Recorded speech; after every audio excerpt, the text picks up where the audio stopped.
We've all felt it. You're scrolling through your feed and you see someone younger, richer, or more successful than you. For a second, your heart sinks. You feel behind. You feel like you're failing. Today, we are talking about the silent killer of all dreams, envy.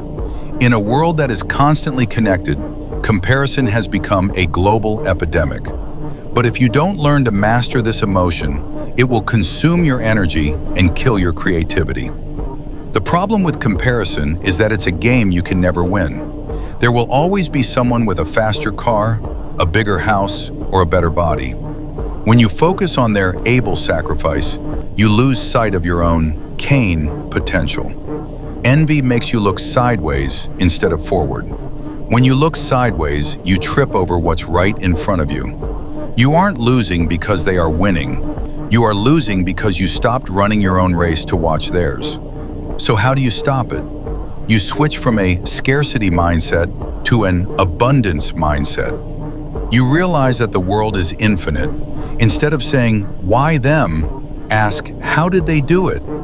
Use their success as inspirational data. If a YouTuber in your niche gets 1 million views, don't be mad, be glad, because they just proved that there is a massive audience for what you do. Study their strategy, adopt their discipline, but keep your own voice. Your journey is unique. Your timing is yours. You aren't late, you are on schedule. Today, I want you to unfollow one account that makes you feel bad about yourself and follow one that challenges you to be better. If you're ready to focus on your own lane, comment "My Race" below.